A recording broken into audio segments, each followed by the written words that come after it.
Welcome to Soulivity.com's passion-driven interviews with founder Brian Wesley Johnson. Each of these carefully curated interviews is all about supporting you and getting inspired to live your best life today. So let's get started. Here's Brian. Actor, producer, Rayan Lawrence, man, I'm so happy you're here on Soulivity.com. Thank you for having me. I appreciate it. Man, so I've done my homework on you. And one of the first things that I need to important facts that I need to lead off with this interview is Wagwan, brother. Wagwan, oh yeah. Wagwan popcorn. The Jamaican roots run deep. My wife is actually Jamaican. Oh, word. And so the village is real over here, man. How often do you go back? We go back probably 3 or 4 times a year. Oh, nice. She's from Spanish Town. Oh, okay, nice. Spanish Town girl. So my mother's Jamaican. You know, she's from Somerset. So I haven't been back since COVID, but I used to go every year, and I helped teach an acting class out there. You know, really. So, yeah. So I give back out there. So with the Rue John Foundation. Okay. And we do it in Kingston and Montego Bay. Oh man, so we're gonna have to do another little bit a piece on that, man. Oh yeah, I want to hear more about it. Definitely. Now you were born East Coast, yes. Brooklyn style. Flatbush, Brooklyn, from Lennox. Did you grow up there as well? I mean, did you spend yes. Okay, so what was life like in Brooklyn back then, man, with you? Well, you know what I mean? Like, it's crazy because you can walk in Brooklyn now and, you know, we be outside, you know, and we be seeing some people pass by, you know, because now it's gentrified. You know, back in the day, oh, yeah. Like, you wouldn't be walking out the streets with all of us outside. It's like 18 of us out here. You be crossing the street. No. You know what I mean? And, you know, back in the days, you know, you had all of the different gangs like these Decepticons, you know what I mean? Stuff like that. So you over in Bed-Stuy and you from Flatbush, you ain't supposed to be in this territory. You know? So it was really crazy like that. So you remember that movie, The Warriors, right? Oh, of course. That's really what it was. You in a hoodie, you ain't supposed to be here. You got problems. They got to escort you out. Wow. So when did the acting thing for you was it always there, or did you kind of like discover it? Tell me that story.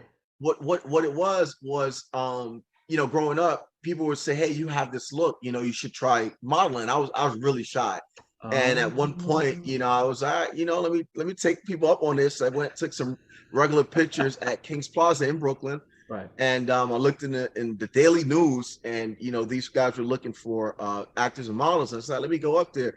And my very first audition was actually an ESPN commercial. You know, really, and I got that, and then you know, I ended up doing both modeling and acting, and then I liked acting more. Modeling was kind of boring, you know, you did for hours doing nothing, but acting you got to study your lines, boom, boom, boom. So I liked the acting part more, and then I just continued doing that. Wow. So is that what kind of led you to leave East Coast, move out, you know, go west and do stuff and do west?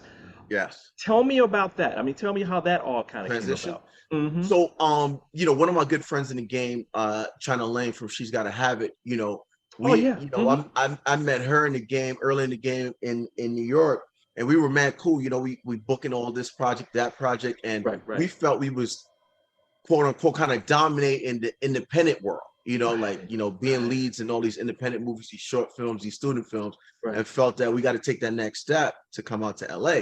So she's the kind of the one that catapulted. I moved out here before her, but she kind of let, you know what I mean? Like, we was like, you know, let's try LA.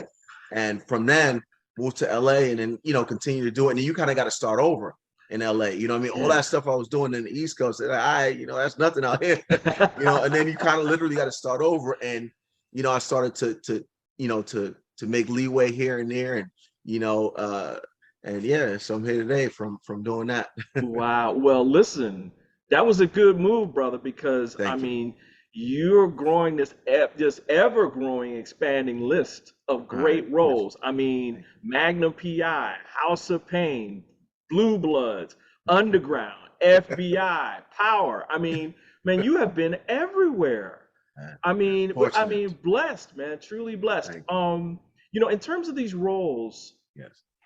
one thing that I've noticed, because I've actually seen you on a few of these, especially the Magnum Thank PI one, because I like that show. Thank you. There's a depth to the character that you bring. Mhm. You're just not up there messing around. You're like, okay, this is my role, and this is I'm going to get into this. Mhm. What do you believe? I mean, for the people out here that may, you know, they may be starting out or whatever.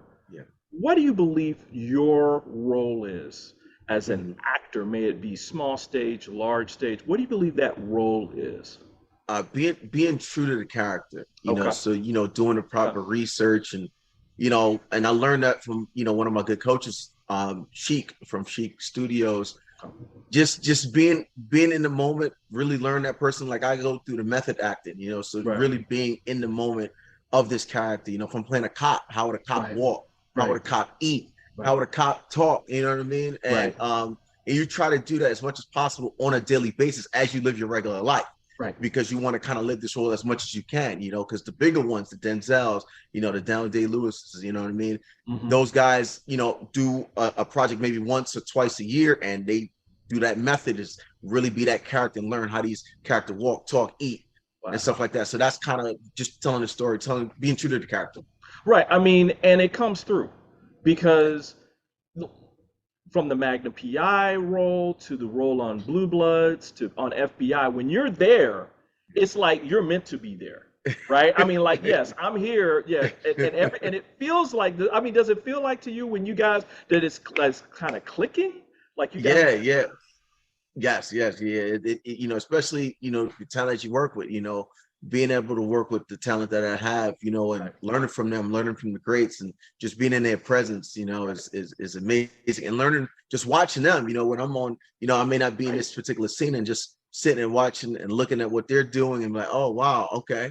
And you learn from that. And a couple of things I used to do too is, learn from some of these actors that I look up to is, I used to be a reader, so the reader was, you're being behind the scenes and you're reading for another actor. So I used to be able to see, little things that they would do, and like, wow, that's pretty cool, and learn from that. And that kind of helped me out, and adding tools to what I use. Right.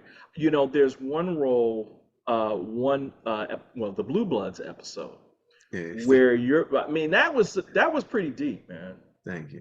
Yeah, Especially given, you know, during the time. time, Yes. right? And and being able to be fortunate enough to do that character during that time, work with Tom Selleck, and Right. he's amazing. So, when we would be off camera, we'll talk, about regular life and in character. Right. So that was good too, is sometimes you want to be on set, you want to be in character. So you're talking to your co-star the same, as you're in character. So that helps us a lot too. And during that time, yeah, that was a very pivotal period. Woo! I mean, to our listeners that'll be listening to this interview, if you haven't seen this episode of Blue Buds, you know, it's available out. Go check it out. Yes. Where you're playing a cop that was involved in an incident with a stop with someone, Yes. and there was, you know, you were doing your job, but there was a little bit of violence because the dude popped off on you.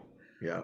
And the whole video thing, right? Yes. That the Yes. video stopped and there was Looking at the questions camera. of, I mean, I'm not going to give it away, but there was questions of your sincerity around whether or not you messed with the video camera, you know, the Exactly. body camera and all that. And that, you know, that one main interview that you had with Tom Selleck's character, Mhm. and he asked you point blank, Right. this and that. Man, I believed every word. Thank you. I Thank you. believed every word. So everyone, Thank you. please go check that out. That's a very special thing. In addition to everything else that you're doing. I believe that one is episode 5, season 5, episode 8. Of course you're gonna know. That's it. season 5, episode 8. I remember. Yes, I remember that. The general, you know. Yeah.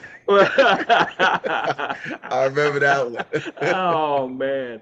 Listen, let's talk a little bit about BMF. Yes.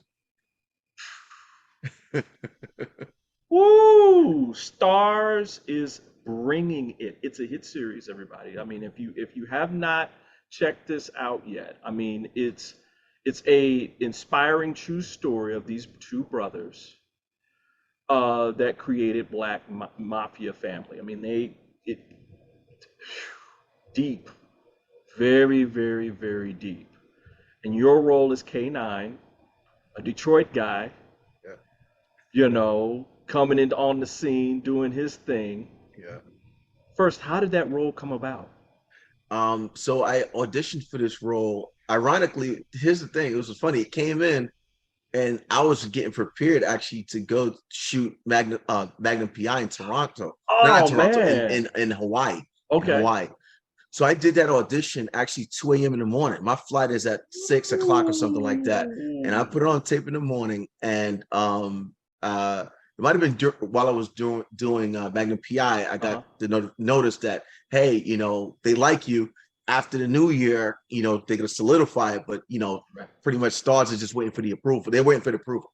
Right. And yeah, I got hired to do that in season 1. And season 1, you see me in, you know, that first episode, right? And when it came to season 2 and I found out how big the character goes, I was like, oh, I didn't expect all of this. All I knew I was coming back and I was recurring until I got to set. And you know, I meet Meech and I meet Slick, the episode 1 director, and I looked at him today. I was like, oh, I got nervous. I'm not even gonna lie to you, I got really nervous. Really? What made you nervous? I got nervous because I was like, man, all this material, and we had to rehearse right then and there, so I didn't get time to prepare.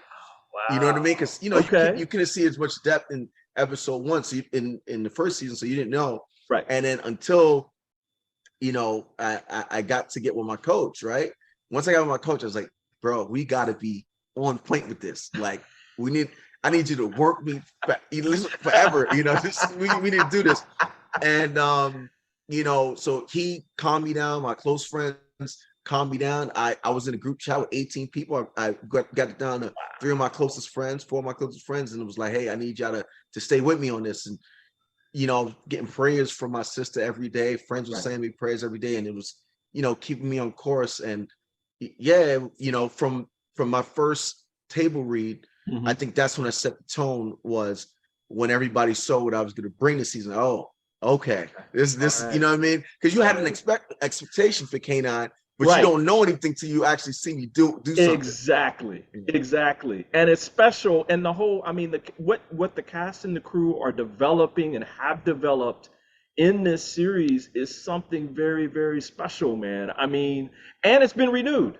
Yes. Hello. Yes. Yeah. It's been renewed because of this, right? Congratulations. Exactly. Yes. Thank you. What's the secret sauce? What do you think the secret sauce for this specific series is?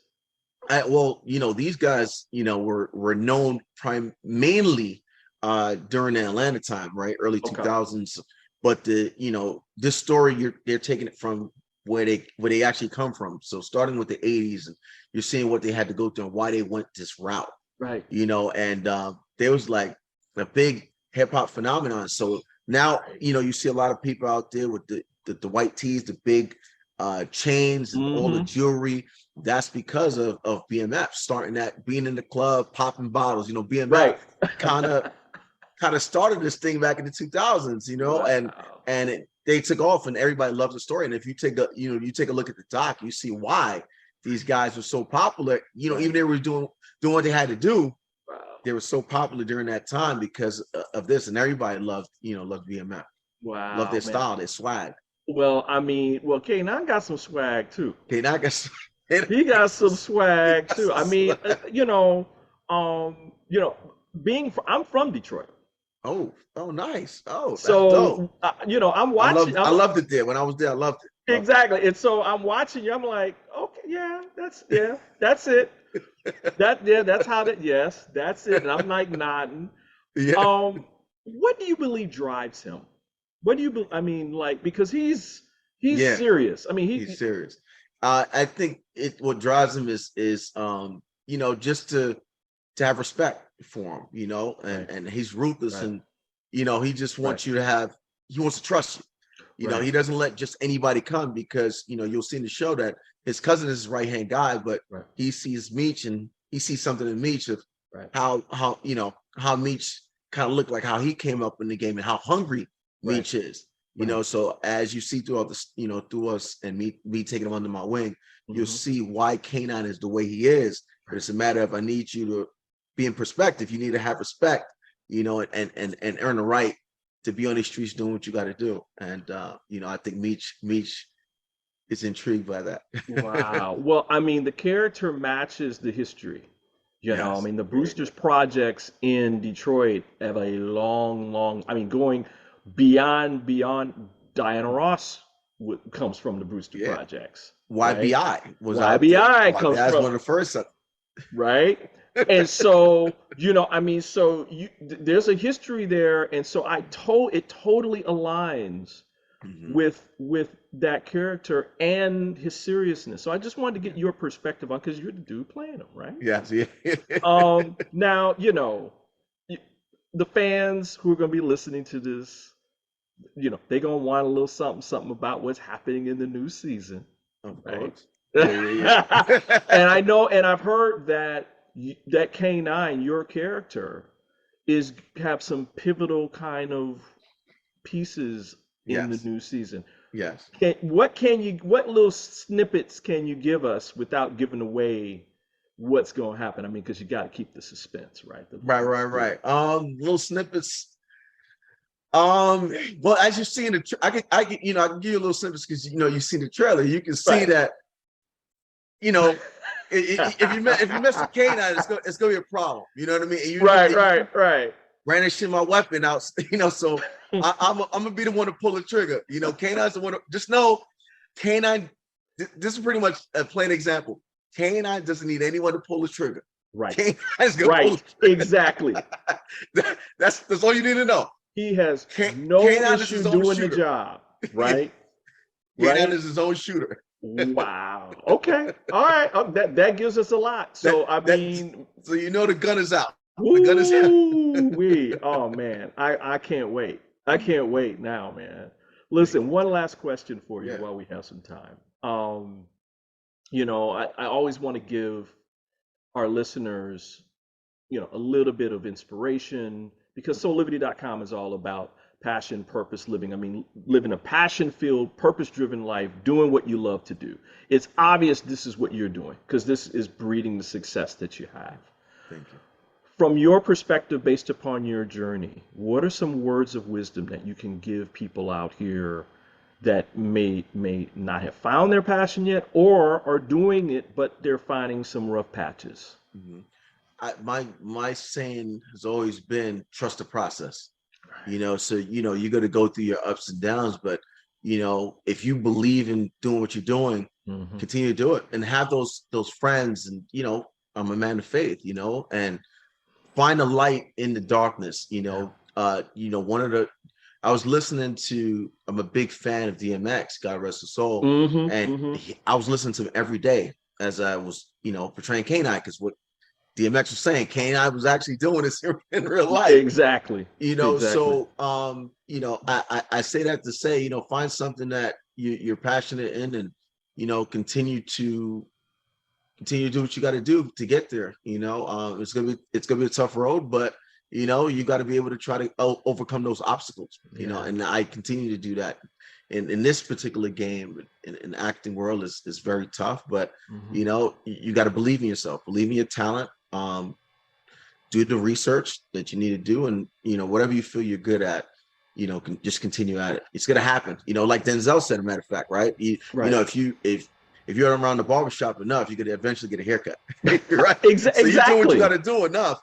Exactly. You're gonna get that opportunity, and what you do with the opportunity, that goes back to actually somebody from your hometown, Eminem. Right? You got that one chance to blow. That's the song I listen to a lot. You get that one opportunity, you take it and be prepared for it. Wow. I mean, well, listen, from the time that you had on the East Coast, perfecting your craft, the deep craft of method acting and all that, and then you took that out west and started blowing that up. You're reaping what you're sowing, bro. You're reaping what you're sowing. I cannot wait to see what's next for BMF and for you. I mean, in terms of things that you're going to be doing in the future, because I know it's bright, man. I know it's bright. Thank you so much for being on Soulivity.com, and much continued success to you. Thank you so much for having me. Really appreciate this. Absolutely. 3,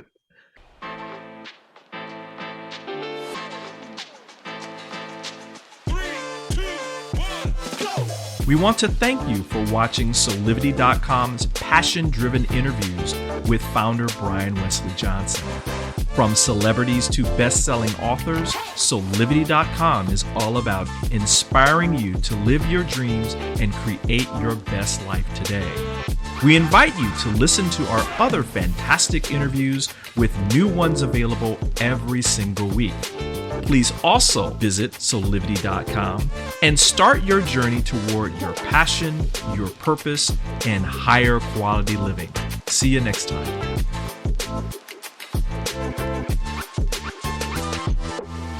This work is subject to copyright owned by Affinity Global LLC. Any reproduction or republication of all or part of this audio is expressly prohibited unless Affinity Global LLC has explicitly granted its prior written consent. All other rights reserved.